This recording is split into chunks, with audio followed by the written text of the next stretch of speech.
وہ حق ہے، اور وہ سمجھ گیا کہ ہاں میرے ہمشکل ایک فرشتہ آیا ہوگا، اور جسے انہوں نے مشاہدہ بھی کیا اور سب نے آ کر اس کو مبارکبادی دی۔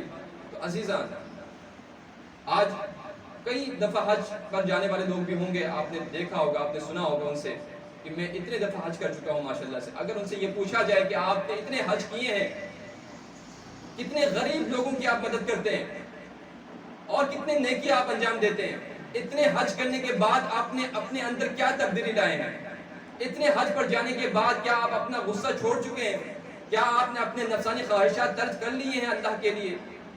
جب یہ سوال کیے جائیں گے تو اس کا سر جھکے گا صرف۔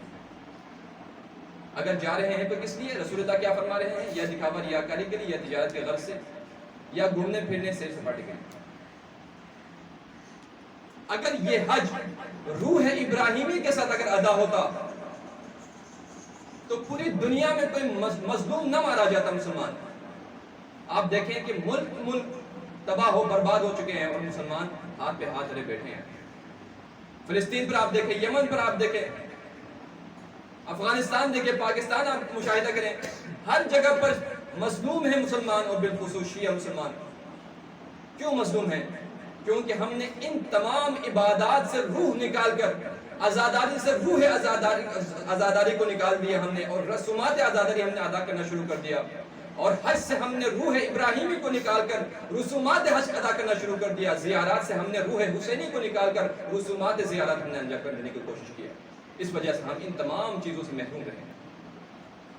آپ دیکھیں گے حج پر آپ جائیں گے تو آپ دیکھیں گے سب اپنے پیٹ سے آگے رکھے ہوئے، سب نے کھانے پینے کے حوالے سے سب کے آگے ماشاءاللہ سے۔ آپ جب حج میں زیارات کے لیے جاتے ہیں اطراف کے لیے، جب آپ مدینے سے مکے کی طرف روانگی ہوتی ہے آپ کے لیے، تو بس کا اہتمام کیا جاتا ہے۔ تو بس میں آپ دیکھیں گے جو لوگ جلدی جا سکتے ہیں جلدی جا کر اپنے سیٹ جو ہے وہ منتخب کر لیتے ہیں کہ میں جلدی سے اچھی سیٹ یہ جلدی سے نکل آ سکوں، بس سے جلدی سے چڑھ سکوں، یعنی اپنے لیے سہولتیں وہاں پر جا کے ڈھونڈ رہے ہوتے ہیں۔ اور جب ہوٹل پہ پہنچتے ہیں تو بزرگوں کا خیال نہیں ہوتا، عورتوں کا خیال نہیں ہوتا، بچوں کا خیال نہیں ہوتا، جو معذور ہوتے ہیں ان کا خیال نہیں ہوتا۔ سب کا خیال یہ ہوتا ہے کہ میں پہلے پہنچ جاؤں، پہلا کمرہ میرا ہو، بہترین کمرہ میرا ہو، بہتر بستر میرا ہو، بہتر کھانا میرا ہو۔ سب کے سب اپنے اپنے مطالب لیے وہاں پر آئے ہیں۔ کسی میں آپ دیکھ نہیں سکتے کہ صبر و تحمل ذرہ برابر نہیں دیکھ سکتے۔ طواف کے دوران میں نے خود اپنے آنکھوں سے دیکھا، کتنے لوگوں کو لڑتے ہوئے دیکھا میں نے۔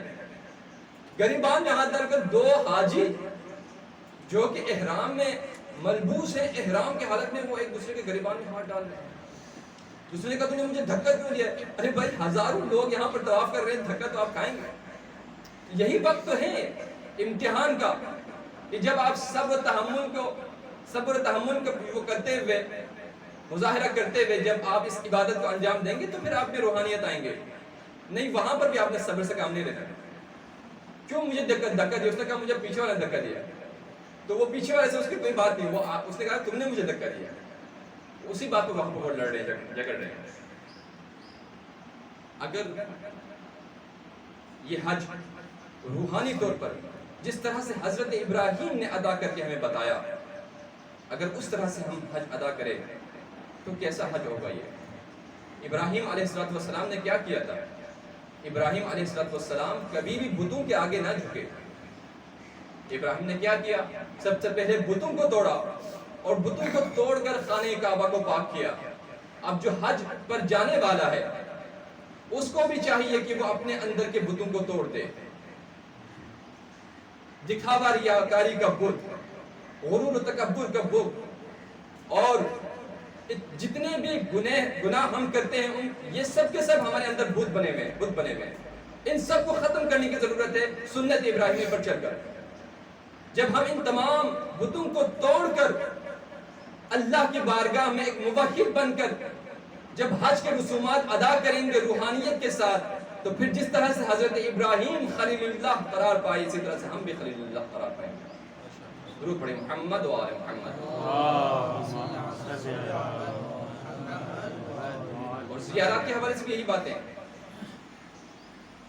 کتنے لوگ جا رہے ہیں وہاں پر لیکن روح زیارت نہیں ہے، روح حسینی نہیں ہے۔ لہذا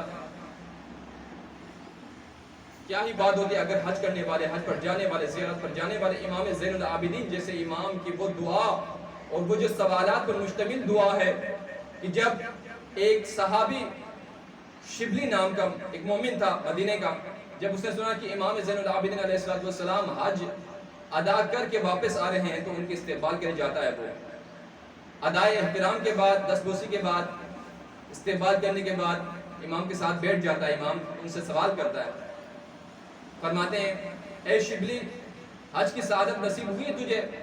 کہا کہ یہ ابن رسول اللہ خدا کا شکر ہے، اللہ کا شکر ہے، آپ کی دعاؤں سے اس بندے ناچیز کو حج کی سعادت نصیب ہوئی۔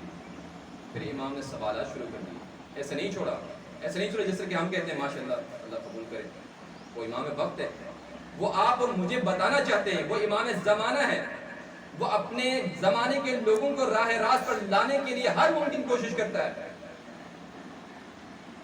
اور وقت کے امام کی معرفت کا آپ اس بات سے اندازہ لگائیں کہ شبلی کہاں پر تھے اور کہاں پر امام نے پہنچا دیا۔ سوال کیا کہ اے شبلی حج پر گئے؟ جی ہاں میں حج پر گیا ہوں، حج کی سعادت مجھے نصیب ہوئی ہے۔ تو پھر امام نے کئی سوالات کیے، بہت لمبی گفتگو ہے۔ آپ کو اگر وقت ملے تو ضرور امام علیہ السلام کی اور شبلی کی گفتگو حج کے متعلق آپ اس کو ذرا دیکھ لیجیے گا، نیٹ پر بھی شاید آپ کو مل جائیں گے۔ میں نے فارسی میں پڑھا ہے کیونکہ آپ کو شاید اردو میں مل جائے، اگر اردو میں مل جائے تو مجھے بھی بھیج دیجیے گا، ورنہ میں فارسی آپ کو بھیج دیتا ہوں کہ اس میں کیا فرما رہے امام۔ اے شبلی جب تم میقات پر گئے اور میقات پر پہنچ کر جب تم نے احرام باندھا، اپنے دنیاوی کپڑے کو اتارا، تو اس وقت کیا تم نے یہ نیت کیا کہ اے پروردگار میں میقات پر آیا ہوں حج ادا کرنے کے لیے تیرے گھر کا، اب میں اپنے اس لباس دنیا کو سلے ہوئے لباس کو اتار رہا ہوں، پروردگارا میں اس لباس ظاہری کے ساتھ اپنے گناہوں کا لباس بھی اتار رہا ہوں، کیا تم نے اس وقت یہ نیت کیا؟ شبلی نے کہا مولا میں نے اسی کو نیت نہیں کیا، کپڑے اتار دیا میں نے، احرام باندھ دیا میں نے، نیت کیا کہ میں احرام باندھتا ہوں آج کے لیے قربتاً الی اللہ۔ پھر مولا نے عرض کیا کہ جب تم غسل کرنے لگے احرام کے لیے تو اس غسل کرتے وقت تمہاری نیت یہ تھی، کیا تم نے اس وقت یہ سوچا کہ پروردگارا کہ جس طرح سے میں نے یہ غسل کر کے اپنے ظاہری بدن کو پاک کر دیا ہے تو میرے باطن کو بھی پاک کر دے تمام گندگیوں سے آلودگیوں سے، ایسا سوچا تم نے؟ کہا کہ نہیں مولا میں نے ایسا نہیں سوچا۔ مولا نے آہ بھر کر کہا کہ نہ تم میقات پر گئے ہو اور نہ تم نے غسل انجام دے کر خود کو پاک کیا، اور نہ تم دنیا کے لباس سے باہر آئے ہو، خود لباس دنیا میں ملبوس ہو۔ اس کے بعد مولا نے کہا کہ اے شبلی جب تم یہ سب کام کر چکے تو تم نے یہ نیت کیا کہ اب میں آمادہ ہوں خدا کی بارگاہ میں جانے کے لیے، اور اللہ کی بارگاہ میں یہ نیت کیا کہ اے پروردگار میں توبہ کرتا ہوں اپنے تمام گناہوں کی وجہ سے جو میں نے انجام دیے، اور جس آلودگی میں میں موجود ہوں اس آلودگی سے میں اپنے آپ کو نکالنا چاہتا ہوں، میں توبہ کرتا ہوں تیری بارگاہ میں۔ اور جس طرح سے ایک میت کفن باندھ کر، ایک میت کفن پہن کر قبر میں جاتی ہے، اس کے ساتھ کچھ نہیں ہوتا، اس کے دل میں کوئی غرض نہیں ہے، اس کے دل میں کوئی تمنا نہیں ہے، کوئی لالچ نہیں ہے، اب اس کو فکر ہے تو اپنے عمل کی فکر ہے، کیا اس میت کی طرح تم نے بھی یہ سوچا کہ اے پروردگار میں اپنے تمام گناہوں سے اپنے آپ کو بری کر دیتا ہوں، توبہ کرتا ہوں؟ تو اس وقت شبلی نے کہا نہیں مولا میں نے ایسا نہیں کیا۔ تو اس وقت مولا نے آہ بھر کر کہا کہ اے شبلی تم اپنے آپ کو نہ تم پاک کر سکے ہو، نہ تم اپنے آپ کو، نہ تم نے احرام باندھا ہے، نہ تم نے حج کے شرائط پورے کیے ہیں، کچھ بھی نہیں کیا تم نے۔ اور اس کے بعد ایک ایک رکن مولا گنواتے ہیں اسے، اور یہ مقام تھا جب شبلی نے یہ جواب دیے تو مولا زار و قطار رونے لگے، گریہ گزاری کرنے لگے۔ ایسا گریہ نہیں جو ہم کرتے ہیں، اس قدر اس شدت سے گریہ کیا مولا نے کہ قریب تھا کہ آپ کی روح پرواز کر جائے بدن سے۔ کہا کہ اے شبلی جو انعامات خدا نے اس حج عظیم کے لیے رکھا ہوا تھا تو نے اسے ضائع کر دیا، اور اس حج عظیم کو، اس کے ارکان کو روحانی طور پر انجام دینے کے وجہ سے اہداف عالیہ تم نے حاصل کرنے تھے خدا کی بارگاہ میں، اس تمام اہداف سے تم محروم رہے۔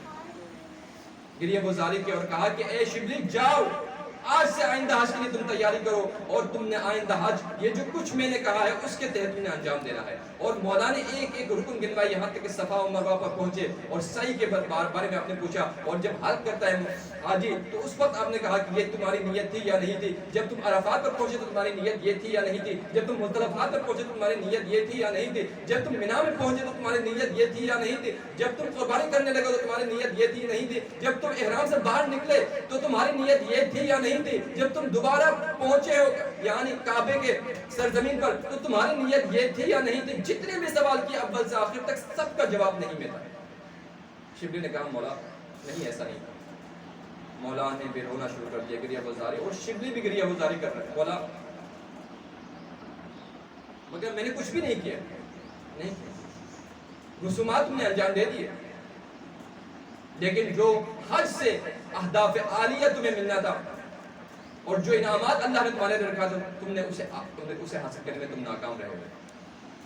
اور شبلی کہتے ہیں میں اسی وقت اٹھا اور آئندہ حج کے لیے میں نے نیت باندھ دی, خدایا اب مجھے آئندہ حج کی توفیق نصیب فرما کہ میں تمام شرائط کے ساتھ حج انجام دے سکوں. اور خداوند متعال نے اس سفر مبارک کو اس کے لیے اس مشی ملکوتی کو اس کے توفیق میں لکھ دیا اللہ نے, اور وہ سال آئندہ حج پر مشرف ہوئے اور ان تمام شرائط کے ساتھ جو مولا نے اس سے عرض کیا تھا ان تمام شرائط کو ملحوظ خاطر رکھتے ہوئے اس نے حج ادا کر لیا. عزیزان ابھی تک آپ میں سے بہت ساروں نے یہ فریضہ انجام نہیں دیا. انشاءاللہ جب جائیں گے تو امام علیہ السلام کے ان فرامین کو اپنے ساتھ لے کر جائیے. انشاءاللہ ان فرائض کو سامنے رکھتے ہوئے آپ ایک ایک رکن حج کا اگر آپ ادا کریں گے تو خداوند متعال کے ہاں جو وعدے وعید ہیں حاجیوں کے لیے وہی چیزیں انشاءاللہ آپ کے نصیب میں ہوں گے. اور پھر جب ان شرائط کے ساتھ کوئی حج ادا کرے گا تو پھر وہی حاجی کہلانے کے قابل ہے. بس آپ کی زحمت تمام.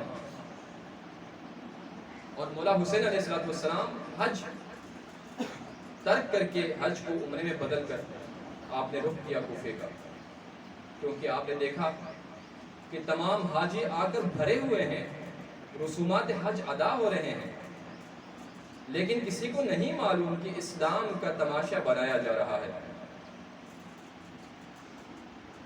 آپ نے دیکھا کہ حاجی بڑے اعتقاد کے ساتھ طواف کعبہ کر رہے ہیں, لیکن حج کو بچانے کے لیے حسین اپنے حج کو عمرے میں تبدیل کر کے اپنے قافلے کے ساتھ اپنے کنبے کے ساتھ کوفے کی طرف گامزن ہے. انہیں پتہ ہی نہیں ہے, یہ سب اپنے حج میں لگے ہوئے ہیں اور سب ایک دوسرے پر سبقت دینے میں لگے ہوئے کہ میں نے طواف کتنے کیا, میں نے عمرہ کتنے انجام دیے.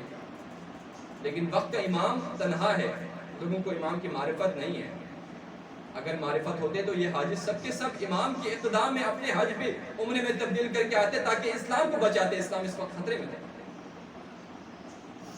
اور امام آئے 2 محرم کو میدان کربلا میں وارد ہوئے, اور ایک شخصیت جس کا نام آپ ہم سب جانتے ہیں حضرت حر ابن یزید ریاحی. کون تھا یہ؟ کائنات کا سب سے بڑا گنہگار توبہ کرنے سے پہلے, کائنات کا سب سے بڑا گنہگار. امام علی علیہ السلام کو کربلا لانے والا شخص کون ہے؟ حر ہے. آپ کے گھوڑے کے لگام میں ہاتھ ڈالنے والا شخص کون ہے؟ حر ہے. زینب علیہ السلام کا گریہ بلند ہوا ان کی اس وجہ سے, اس حرکت کی وجہ سے. رلانے والا کون تھا؟ حر.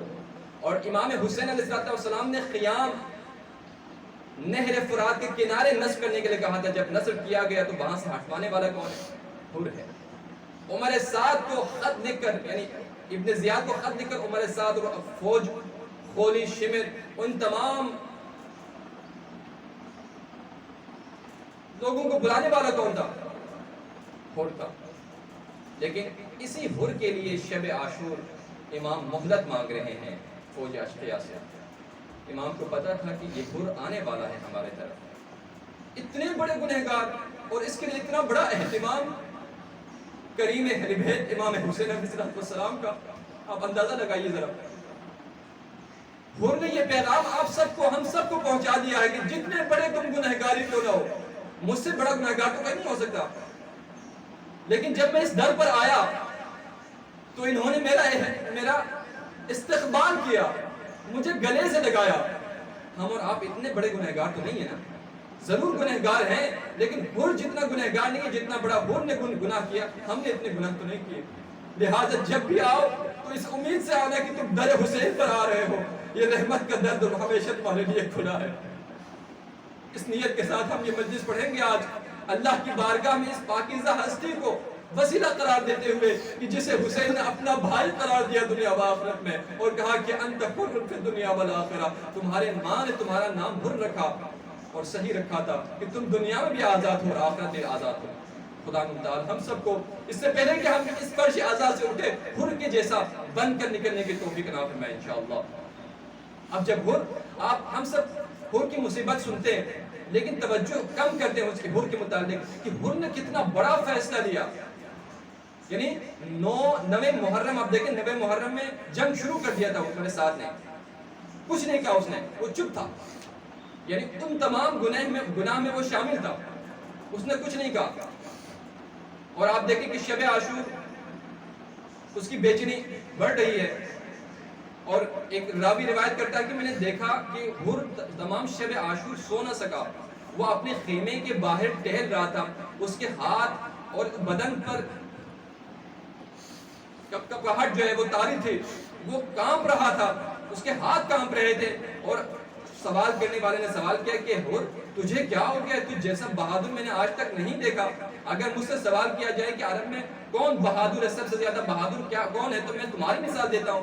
تمہیں کیا ہو گیا کہ تمہارے ہاتھ پیر کانپنے لگے ہیں, کس چیز کی تمہیں فکر ہے اور کس چیز نے تمہیں اس مشکل میں مبتلا کر دیا ہے. تو حر نے جواب دیا, اے پوچھنے والے, اے سائل, کیا تم ان چھوٹے چھوٹے بچوں کی آواز خیام امام حسینی سے نہیں سن رہے ہو جو کہ العطش کی صدا بلند کر رہے ہیں؟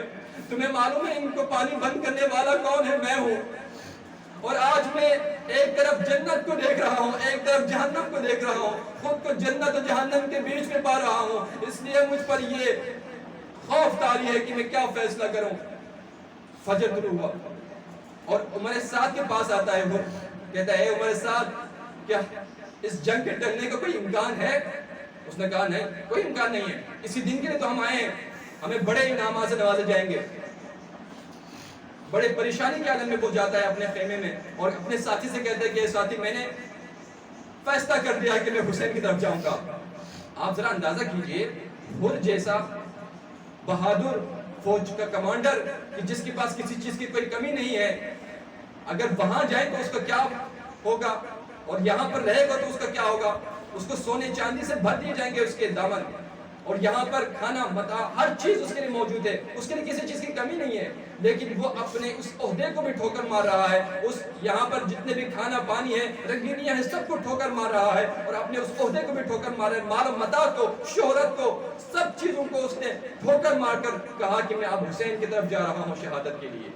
تو ساتھی نے کہا کہ تم پاگل ہو گئے ہو, تم بے وقوف ہو گئے ہو, تم نے یہ کیسا فیصلہ کیا ہے؟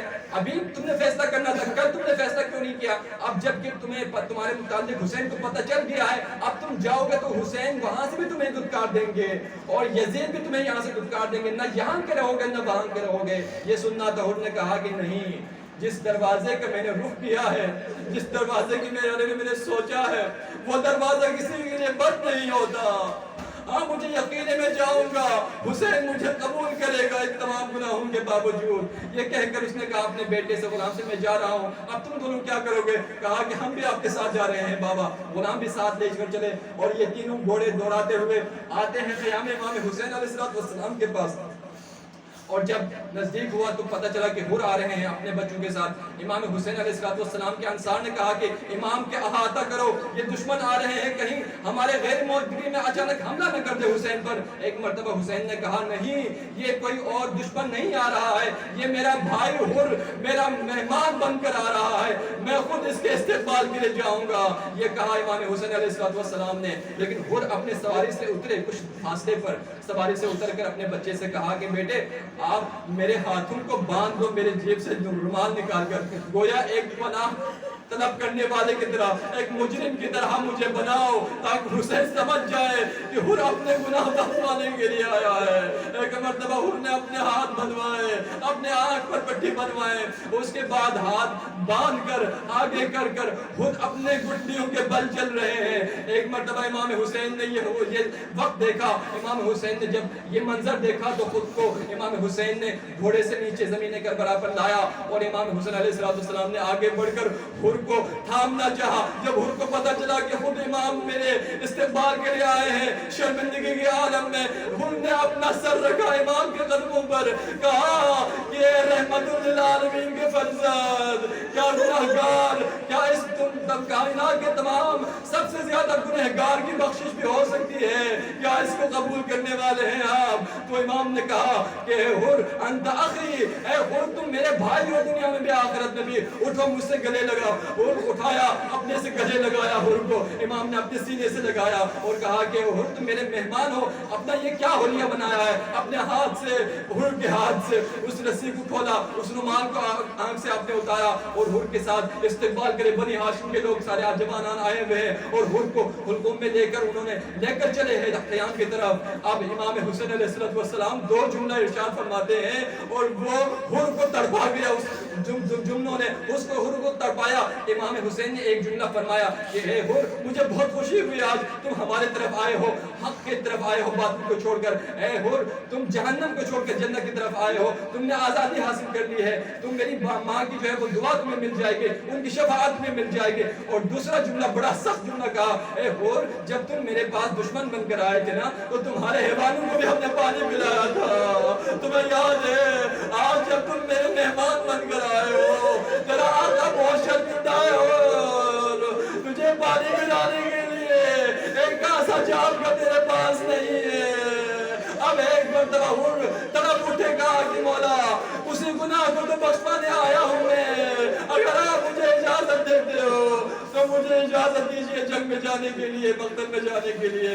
ایک مرتبہ حر نے کہا مولا میرا جوان بیٹا جائے گا پہلے، میں چاہتا ہوں کہ میرے جوان بیٹے کے ذریعے میرے گناہ بخشوائے۔ ایک مرتبہ جوان بیٹے کو اجازت ملی، وہ جاتا ہے، رجس خانی کرتا ہے اور فوج اشقیاء پر ٹوٹ پڑتا ہے۔ ایک مرتبہ زخموں کو تاب نہ لاتے ہوئے آخری صدا دیتے ہیں، اے میرے بابا میرے سہانے پہنچ جائیے، میں نے اپنا وعدہ پورا کر دیا ہے۔ حر تڑپ اٹھے، وہ اٹھنے لگے لیکن زمین پر گر پڑے۔ امام نے کہا کیا ہوا حر؟ کہا کہ میرے بیٹے نے مجھے صدا دی ہے۔ امام نے کہا اے حر بوڑھا باپ جوان بیٹے کی لاش کو نہیں اٹھا سکے گا، میں جا رہا ہوں تیرے بیٹے کی لاش کو اٹھانے کے لیے۔ اجرکم علی اللہ۔ میرے مولا نے کہا کہ جوان بیٹے کی لاش اس سے نہیں اٹھایا جائے گا، اے حر میں جاؤں گا۔ حسین گئے، ان کے جوان بیٹے کا لاش اٹھایا۔ میں ہاتھ جوڑ کر عرض کرتا ہوں مولا آپ نے تو ان کے بیٹے کی لاش اٹھائی ہے، اب سے کچھ دیر بعد آپ کا جوان علی اکبر جب گھوڑے سے گریں گے تو آپ کیسے اٹھائیں گے میرے مولا؟ لعنت اللہ علی القوم الظالمین۔